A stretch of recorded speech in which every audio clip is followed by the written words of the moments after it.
मसीह यीशु के फतेह मंद जलाली नाम में आप सबको सलाम। मैं आपका होस्ट डीकन सुनील और मेरे साथ हैं चारुन भट्टी। और आज हम लेकर आए हैं आप लोगों के लिए द लाइट एंड सॉल्ट की एक नई एपिसोड। जैसा कि आप सब लोग जानते हैं कि दुनिया भर में क्रिसमस का सीज़न मनाया जा रहा है, लोग तैयारियां कर रहे हैं, हर तरफ रौनक है, जोश है, दिलों में वलवला है, मोहब्बत का पैगाम दुनिया में फैल रहा है और हर तरफ खुशियां मनाई जा रही हैं। लोगों में एक तसल्ली है, एक इत्मीनान है और जोश वलवला है कि हमारा मसीह हमारी खातिर अर्श को छोड़कर फर्श पर आया।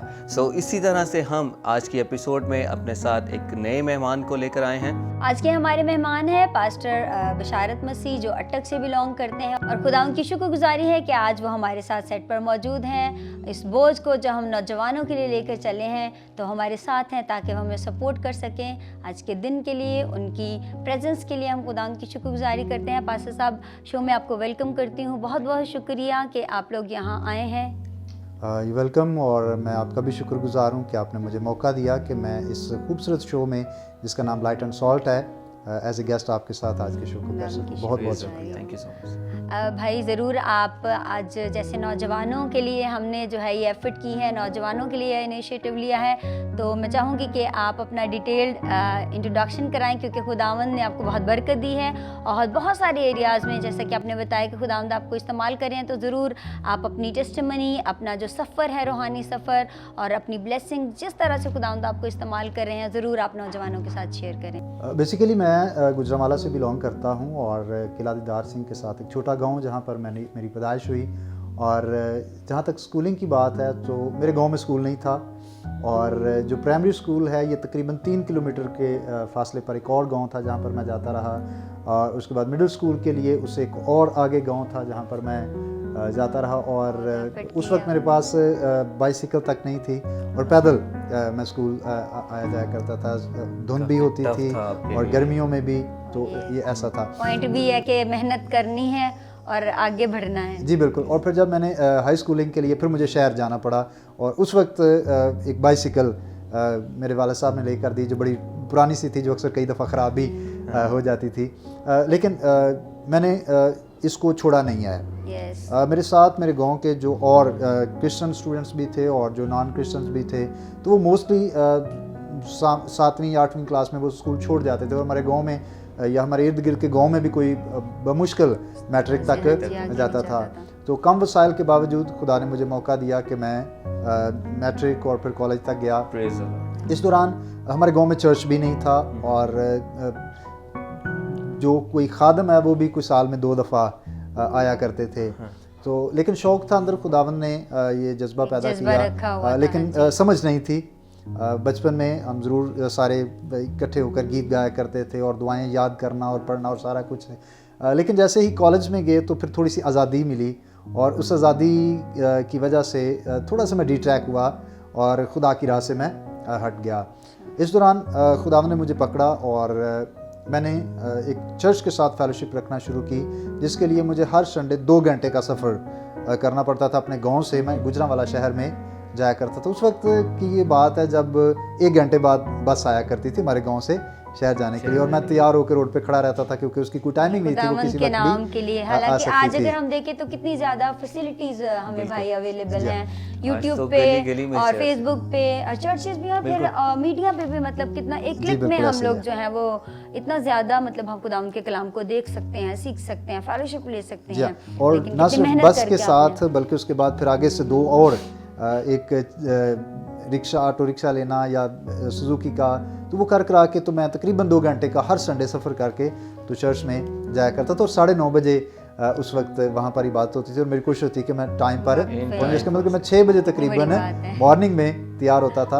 और यहाँ से खुदा ने मुझे पकड़ा और जब वहाँ पर जो मुकामी पासबान थे उन्होंने मेरी सारी एफर्ट को देखा तो उन्होंने मुझे इस बात के लिए कायल किया कि मुझे खुदा की खिदमत करनी चाहिए। मुझे प्रॉपर कोई गाइड करने वाला नहीं था, मेरी फैमिली में कोई ऑलरेडी पास्टर नहीं था, लेकिन खुदावंद का ये फजल मुझ पर हुआ और उन पादरी साहब के वसीला से, जिनका नाम पास्टर असलम गिल है, एवेंजेलिकल चर्च फ्रांसिस आबाद गुजरांवाला में वो खिदमत कर रहे हैं और एक बड़ी कांग्रीगेशन के वो पासबान हैं।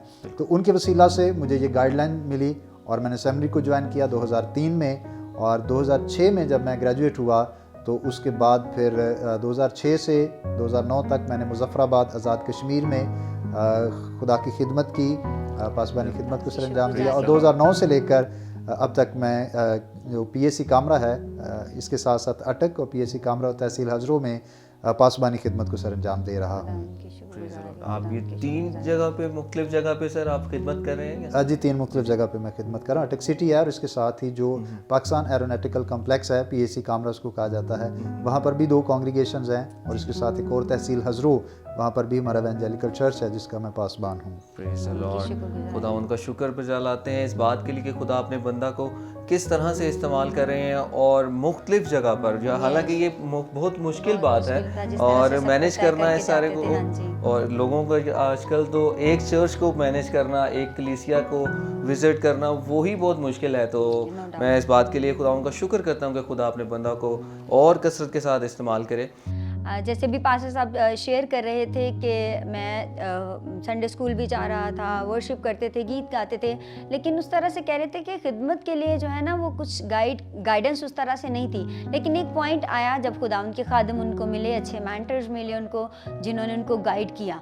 तो गाइडेंस के पॉइंट ऑफ व्यू से एक बात मैं उस पर फिर से जोर देना चाहूँगी कि हम लोग भी ये एफर्ट इसीलिए कर रहे हैं कि आप जो हैं, जब आपको ये सारी गाइडलाइंस मिल रही हैं, आपको गाइड करने के लिए स्पिरिचुअल लोग हैं, बिजनेस लीड लोग हैं, तो ज़रूर इन गाइडलाइंस को जो आपको दी जा रही हैं और आपके लिए एफर्ट्स की जा रही हैं, उनको आप लें। उन गाइडलाइंस को लेके जब आप आगे बढ़ेंगे तो फिर खुदावंद आपकी हेल्प करेगा। और हम सब जानते हैं कि पाक रूह मददगार है। पहला स्टेप जब हम लेंगे, उन गाइडलाइंस को रिसीव करेंगे, जो एफर्ट्स आपके लिए खादमीन कर रहे हैं, हम जो हैं ये शो लेकर आए हैं, तो हम आपके लिए आए हैं, हम आपके लिए बैठे हुए हैं, तब क्या कि आपको वो सारी गाइडलाइंस प्रोवाइड कर सके, आपको जो अपॉर्चुनिटीज़ हैं वो प्रोवाइड कर सकें। तो वो आप पे है कि आपने उठना है और आगे बढ़ना है। बहुत ही और सिस्टर जी, मैं एक बात मैं यहाँ पे ऐड करना चाहूँगा, जैसा भाई साहब की भी टेस्टमनी है कि अगर खुदा के रूह ने उन्हें चुना तो उसमें, और जब उन्हें गाइडलाइन मिलना शुरू हुई, वो तो एक उसमें एक गैप है, एक प्रोसेस है, एक टाइम पीरियड है जिसमें वो कमाल ताबेदारी के साथ खुदा के हाथ के नीचे रहे, फरोतनी के साथ, तो खुदा ने वक्त पर उन्हें सरबुलंद किया। तो ये बात बहुत ज़रूरी है कि हमें उसके वक्त का इंतज़ार करना है, हमें कमाल ताबेदारी करनी है, जो कि आज जिसका फुकदान है। ताबेदारी करके ही हम उसके रूह की गाइडलाइन को भी ले सकते हैं। फिर खुदा हमारे लिए लोग ऐसे मुकर्रर करता है जो हमें उसमें बढ़ने के लिए और मज़ीद गाइडलाइन दे सकते हैं। इसके साथ ही एक और चीज़ जो मैं ऐड करना चाहता हूँ कि कई दफ़ा होता है कि जब हम नौजवान होते हैं तो हमारी बड़ी ख्वाहिश होती है कि हम प्रोमिनेंट हों, हम सामने आएँ, हमें मौका दिया जाए, हमें गीत गाने का मौका दिया जाए, हमें दुआ का मौका दिया जाए, फिर ही हम समझते हैं कि हमारी बड़ी बात होगी, है ना। जबकि मैंने ये सीखा है कि ताबेदारी, जिसकी आप बात कर रहे थे, फर्मा बरदारी। जब मैं जिस चर्च के साथ मैंने फेलोशिप रखना शुरू की तो मैं जाके सिर्फ संडे की बात अटेंड करता था और मैं कलाम सुनता था, और मेरा जो ज़्यादा जिस चीज़ के लिए मुझे होता था कि मैं खुदा का कलाम सुनूं और सीखूं। मकामी पासबान ने मेरी उस फर्मा बरदारी को देखते हुए मुझे इस चीज़ के लिए तैयार किया। तो बहुत ज़रूरी है, मैं आज नौजवानों को ये कहना चाहता हूँ कि ज़रूर है कि आप फर्मा बरदारी करें और शॉर्टकट ना मारें कि एक ही दम आप सामने आने की कोशिश करें। आप फर्मा बरदारी करें, खुदा वक्त पर आपको सामने ले आएगा। खुदा उनके शुक्रगुजारी है। बस अब जैसे भी आपने बोला है कि हमें शॉर्टकट को फोकस नहीं करना, एक प्रोसेस होता है। तो हम लोग जो है यूथ में खिदमत कर रहे हैं 10 साल से, तो हमारा एक्सपीरियंस है कि यूथ जो है ना वो स्टार्ट लेती है, समटाइम जो है ना देखते हैं कि स्ट्रगल्स हैं, सफरिंग्स हैं, तो गिव अप कर देते हैं। आप अपना प्रोसेस उनके साथ शेयर करें ताकि वो ये जान जाएँ कि हमें रुकना नहीं है, क्योंकि हम समझाते हैं कि रूहानी या जिस्मानी कोई भी सफ़र होता है तो उसमें मुश्किलें तो आती हैं। तो थोड़ा सा आप ज़रूर उनके साथ शेयर करें और नौजवानों को बताएं कि मुश्किलें तो आएंगी ही इस सफ़र में, लेकिन आपने रुकना नहीं है, आगे बढ़ना है। बेशक इसमें चैलेंजेस बहुत हैं, और मुझे याद है जब मैंने असेंबली ज्वाइन किया तो उस वक्त मेरी उम्र जो है वो सिर्फ 20 साल थी, और मैं अक्सर अपने बारे में सोचता था कि जब मैं ट्रेनिंग करके निकलूंगा तो मुझे कौन पादरी मानेगा ना। और फिर दूसरा ये था कि जो मेरे साथ अक्सर जो क्लास फेलोज़ थे तो उनके ख़ानदान में से कोई ना कोई खिदमत में था, और वो अक्सर शेयर करते थे कि जब मैं असेंबली कंप्लीट करूंगा तो मैं फ़लाँ जगह पे खिदमत करूंगा, मैं फ़लाँ चर्च में जाऊंगा और फ़लाँ मिनिस्ट्री को ज्वाइन करूंगा। तो मैं अक्सर सोचता था कि मेरा तो कोई ऐसा जानने वाला है ही नहीं, और मैं तो जिस इलाके में हुआ मैं क्या करूँगा। और वो लेकिन चैलेंजेस हैं बिल्कुल, कम वसाइल में और प्रॉपर गाइडलाइन ना होने के बावजूद खुदा बर वक्त गाइड करता रहा। और मैं इस बात के लिए अक्सर खुदा का शुक्रगुजारी करता हूँ कि जो अक्सर वो मेरे साथ थे और वो समझते थे कि हम बहुत कुछ करेंगे, वो कर रहे हैं, खुदा का शुक्र है, लेकिन खुदा ने मुझे उससे बढ़कर कई जगहों पर वसाइल और चीज़ें और प्लेटफॉर्म दिए हैं जहाँ पर से मैं खुदा की खिदमत को सरंजाम दे रहा हूँ और दे सकता हूँ। उस जब अभी भी आपकी ज़िंदगी के दौरान खिदमत, जैसे कि आप बता रहे हैं कि आप 3 मुख्तलिफ जगहों पर खिदमत भी कर रहे हैं पासबानी, तो उसके दौरान आपको क्या दुश्वारियाँ आती हैं सर, कैसे उस पर आप ओवरकम करते हैं? इसमें एक तो डिस्करेजमेंट बहुत ज़्यादा है हमारे मुआशरे में। अब जब एफर्ट्स कर रहे होते हैं, नेक नियति के साथ कर रहे होते हैं और डिस्करेज किया जाता है, नौजवानों के साथ भी यही एक बड़ी प्रॉब्लम है कि वो कुछ करना चाहते हैं लेकिन उनको डिस्करेज किया जाता है कि चल बह जाते हैं, कुछ नहीं पता, तू अभी छोटा है। तो ये डिस्करेजमेंट की वजह से भी कई दफ़ा नौजवान पीछे रहते हैं।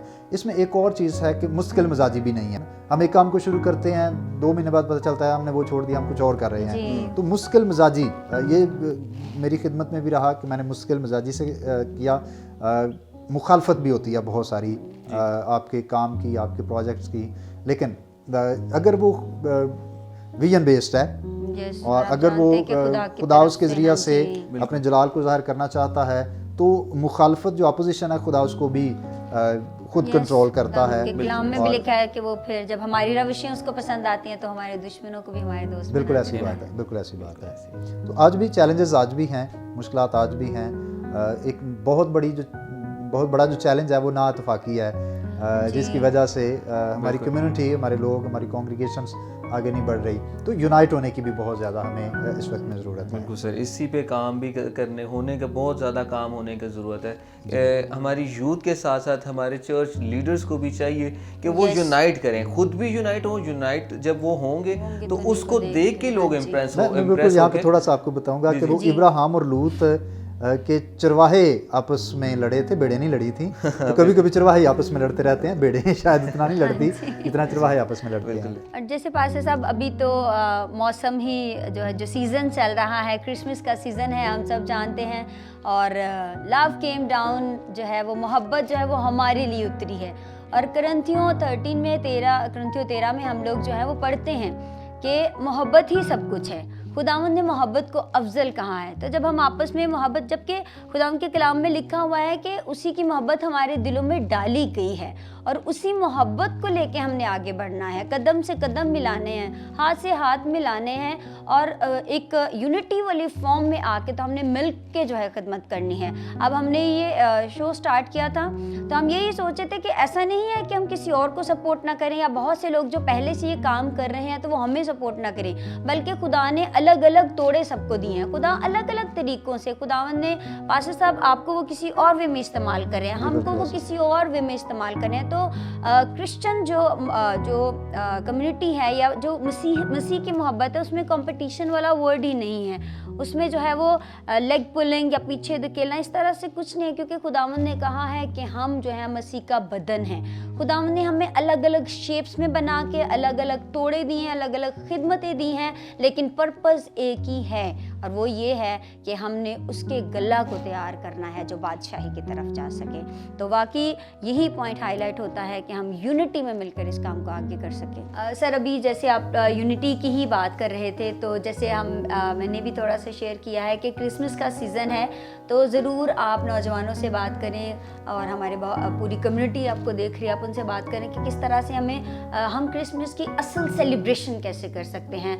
नो डाउट कि हमें सेलिब्रेशन करनी है, क्रिसमस ट्री है, सारी चीज़ें जो क्रिसमस के सेलिब्रेशन में जो है वो ऐड होती हैं, लेकिन आप प्रैक्टिकली किस तरह बताएंगे कि हमें एक दूसरे को किस तरह से मोहब्बत करके, सपोर्ट करके, किस तरह से हमें जो है एक रियल सेलिब्रेशन करनी है क्रिसमस की। चूँकि क्रिसमस सीज़न है और ईदों के ताल्लुक से जब हम देखते हैं तो खुदा जब भी ईद अपनी कौम को देता है तो उसके पीछे मकसद है कि नस्ल दर नस्ल तुम्हें इस बड़े वाक़या को जो हुआ याद रखना, ताकि तुम्हारे बच्चों तक भी वो पहुँचे। और क्रिसमस खुदावंद यीशु मसीह की पैदाइश का जो बड़ा इवेंट है, खुदावंद यीशु मसीह हमारे लिए इस दुनिया में आए। मैं एक स्टोरी आपके साथ और अपने ऑडियंस के साथ भी शेयर करना चाहता हूँ।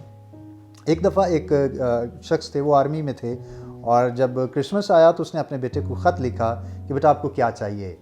तो उसने जवाबी ख़त जब लिखा तो उसमें उसने अपनी तमाम जो रिक्वायरमेंट थी, मुझे खिलौने चाहिए, मुझे ड्रेस चाहिए, मुझे ये चाहिए, मुझे वो चाहिए, तो उसने वो लेटर जो है वो लिख के तो अपने बाप को पोस्ट कर दिया। तो जब क्रिसमस के दिन नज़दीक आए तो 2-3 दिन रहते थे, तो एक संता क्लॉज आया और उसने अपना बैग खोला और उसमें ये हुआ कि जो भी उसने अपने बाप को लिखे थे वो सारे जो तोहफे हैं वो उसने संता क्लॉज को ने उसको बहुत खुश हुआ।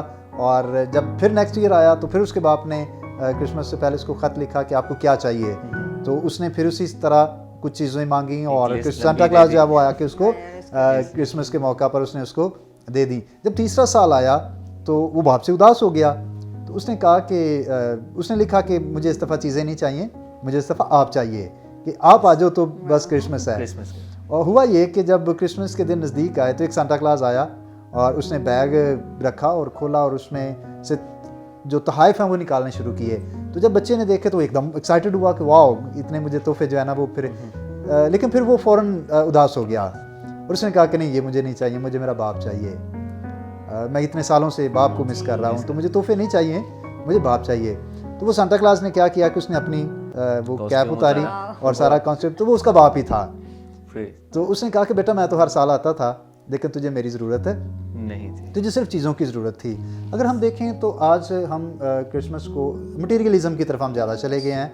हम सेलिब्रेशन जो है वो हमारी आज आके मटीरियलिस्टिक हो गई है। हम सांता क्लॉज की बात करते हैं, हम क्रिसमस ट्रीज़ की बात करते हैं, हम गली मोहल्ले को सजाने की, डेकोरेट करने की बात करते हैं, हम अपनी ड्रेसिंग की बात करते हैं। आज आके हम सारा समझते हैं कि ये जितनी भी मटीरियलिस्टिक चीज़ें हैं ये हमारा क्रिसमस है, जबकि हमने हम उसको भूल गए हैं जो जिसकी वजह से ये सारी है ना। सेलिब्रेशन तो हम शायद उस बच्चे की तरफ सिर्फ तोहफ़े की तरफ ही देख रहे हैं, उसकी तरफ नहीं देख रहे कि जिसकी वजह से हम इस खुशी को मना रहे हैं। तो मैं समझता हूँ कि अगर क्राइस्ट ज़िंदगी में है तो क्रिसमस है। सो क्राइस्ट अगर हमारी ज़िंदगी में नहीं है तो फिर हकीकी क्रिसमस नहीं है। और मैं आज नौजवानों आप सबसे ये दरख्वास्त करना चाहूँगा कि इसको सिर्फ एक इवेंट ना लें। ये इंसानी तारीख की सबसे बड़ी खुशखबरी है जो हमारे पास है। ये यीशु मसीह इंसान बनकर इस दुनिया में आए और हमारे लिए उन्होंने अपनी जान कुर्बान की है। हमें उस मकसद को समझना है कि यीशु मसीह जिसके तहत इस दुनिया में आए हैं, और अगर वो मकसद हमारी ज़िंदगी में पूरा होगा फिर हमारा हकीकी क्रिसमस होगा। जी तो नाजरीन, जैसा कि पास्टर साहब ने बहुत खूबसूरत तरीके से क्रिसमस, हकीकी क्रिसमस को डिफ़ाइन किया। सो आल्दो कि ये सब चीज़ें हम अपनी खुशी के लिए ज़रूर करते हैं, कर सकते भी हैं। सो जैसा कि पास्टर साहब ने चंद अल्फाज में बहुत गहरी बात कर दी कि बगैर क्राइस्ट के क्रिसमस का कोई मकसद नहीं है हमारी ज़िंदगियों में। सो सर, जैसा कि क्रिसमस सीज़न ही देने का है, नाम ही इसमें हम इससे जानते हैं कि कैसे हम दूसरे को देकर खुशी हासिल करें। सो आपसे सर, जैसा कि हमारे शो का मकसद भी ये है कि हम यूथ के लिए कुछ ना कुछ ज़रूर, जो हमारे गेस्ट आते हैं वो कुछ ना कुछ ऑफ़र करते हैं, अपने गिफ्ट में से उनके साथ शेयर करते हैं। तो आप सर यूथ के लिए क्या ऑफ़र करना चाहेंगे? जैसे मैंने शुरू में भी बात की, एक बहुत बड़ी प्रॉब्लम है कि टैलेंट हमारे अंदर है लेकिन उसको प्रॉपर यूटिलाइज करना हमें नहीं आ रहा। मैं जो अपनी खिदमात के हवाले से ज़रूर मैं आज के शो में जो चीज़ें शेयर करना चाहता हूँ, अगर आप में ऐसा टैलेंट है कि आप संडे स्कूल चला रहे हैं या आप किसी पाकिस्तान के किसी ऐसे एरिया में हैं जहाँ पर इतनी सहूलतें नहीं हैं, या इवन सिटीज़ के अंदर रहते हुए भी कभी कभी हमें पता नहीं होता कि हम प्रॉपर ट्रेनिंग कहाँ से ले सकते हैं। अगर आप संडे स्कूल की खिदमत में हैं तो आप ज़रूर हमसे रब्ता करें। हम पाकिस्तान संडे स्कूल मिनिस्ट्री के थ्रू आपको प्रॉपर ट्रेनिंग भी देंगे, आपको प्रॉपर करिकुलम भी देंगे जो आप बच्चों को पढ़ा सकते हैं, और एक सीक्वेंस के साथ कैसे आप खुदा के कलाम की जो तालीम है वो बच्चों को दे सकते हैं। इसके साथ ही अगर आप नौजवान हैं या नौजवानों में खिदमत कर रहे हैं तो मैं बताना चाहता हूँ कि हम हर साल मरी में बर्फ़बारी के सीज़न में कैंप करते हैं, स्नोफॉल यूथ कैंप, जिसमें पाकिस्तान के मुख्तलिफ शहरों से यूथ जमा होती है और वहाँ पर वो ना सिर्फ कुदरती मनाज़र को और खुदा की कारागरी को एंजॉय करते हैं बल्कि इसके साथ साथ खुदा का कलाम सीखते हैं। इसके साथ ही बड़ा अच्छा मौका होता है कि वो एक दूसरे के साथ उनके लिंक्स डेवलप होते हैं और वो एक दूसरे से गाइडलाइन भी देते हैं। फर्स्ट करें उसमें जैसे कि मैट्रिक, जी कोई मैट्रिक का स्टूडेंट है और वहाँ पर ही कोई है जो एमफिल कर रहा है या कर रही है, तो जब वो आपस में बैठते हैं तो वो उनको बहुत सारी चीज़ों में हेल्प आउट हो जाती है। सो मैं आपको इनकरेज करना चाहूँगा कि अगर आप ज़रूर हमारे साथ इस कैंप को ज्वाइन करना चाहें तो फरवरी फर्स्ट वीक में हम मरी में कैंप मुबारक में इसको ऑर्गेनाइज़ करते हैं। इसके अलावा भी हम साल के मुख्तलिफ मौक़ों पर मुख्तलिफ तरह के जो फैमिली कैंप्स हैं, यूथ कैंप्स हैं, वो ऑर्गेनाइज़ करते रहते हैं। तो अगर आप कैंपिंग का शौक़ रखते हैं तो आप ज़रूर हमारे साथ रब्ता कर सकते हैं। इसके साथ साथ खुदा ने और जो टैलेंट मुझे दिया जिसमें मैं इन्वॉल्व हूँ वो है फीबा कम्युनिकेशन ट्रस्ट पाकिस्तान, जो रेडियो के थ्रू खुदा की खिदमत को सरअंजाम दे रहे हैं। अगर आपके अंदर बोलने की सलाहियत है, आप अच्छा बोल सकते हैं, अच्छा गा सकते हैं, अच्छा स्क्रिप्ट लिख सकते हैं, तो आप ज़रूर हमसे रब्ता करें। हम आपके टैलेंट को सामने लेकर आएंगे और उसको बूस्टअप करने में जो हमारे पास वसाइल हैं हम उनको ज़रूर बरूए कार लाएंगे। तो आप ज़रूर इसके साथ साथ अगर आप स्कूल में हैं, कॉलेज में हैं और यूनिवर्सिटी में हैं, बेशुमार सवालात आपके अकीदे के हवाले से आपसे होते हैं। अगर आपको उस सिलसिला में गाइडलाइन चाहिए आप ज़रूर हमारी रहनुमाई ले सकते हैं। हम कोशिश करेंगे कि आपको बेहतर जवाब देना आ जाए, ताकि जब आप गैर मसीही लोगों में जॉब कर रहे हैं या स्टडी कर रहे हैं या बिज़नेस कर रहे हैं, तो जिन सवालात का आए रोज़ आपको सामना है प्रॉपर आपकी हम काउंसलिंग कर सकेंगे, ताकि आप उनको, जैसा कलाम में लिखा है कि जब तुम्हारी उम्मीद की कोई वजह तुमसे दरियाफ्त करता है तो तुम्हें मुनासिब जवाब देना आ जाए। हम खुदा का शुक्र करते हैं कि खुदा का रूह गाइड करता है, हम कुछ ना कुछ जवाब तो दे लेते हैं जब भी कोई हमसे सवाल करता है, लेकिन मुनासिब जवाब देना ये हमें सीखने की ज़रूरत है। हाँ जी, ये बहुत मेन पॉइंट है। जी बिल्कुल ऐसा। Thank you so much pastor साहब, अपने बहुत सारी चीज़ें जो हैं वो हमारे साथ शेयर की हैं और बरकत प्रेजेंस के लिए शुक्रगुजारी है। हमने खुद भी बहुत सारी चीज़ें सीखी भी हैं और बहुत सारी अपॉर्चुनिटीज़ जो नज़र आ रही हैं कि नौजवान आपके लिए भी हैं और जैसे सर ने कहा कि जो यूथ में खिदमत कर रहे हैं तो आप सबके साथ साथ वो हमें भी अपॉर्चुनिटीज़ मिल रही हैं। तो thank you so much pastor साहब। खुदावंद की शुक्रगुजारी एक बार फिर कि खुदावंद ने हमें मौका दिया कि हम सब बैठे, खुदावंद के नाम को जलाल दिया। बहुत सारी जो है नॉलेज बेस्ड बातें हुई, बहुत सारी स्पिरिचुअल गाइडलाइन आपको मिली और हाँ जी, जैसे सुनील भाई, हाँ जी, हमने भी सीखा, खुदा उनका शुक्र हो।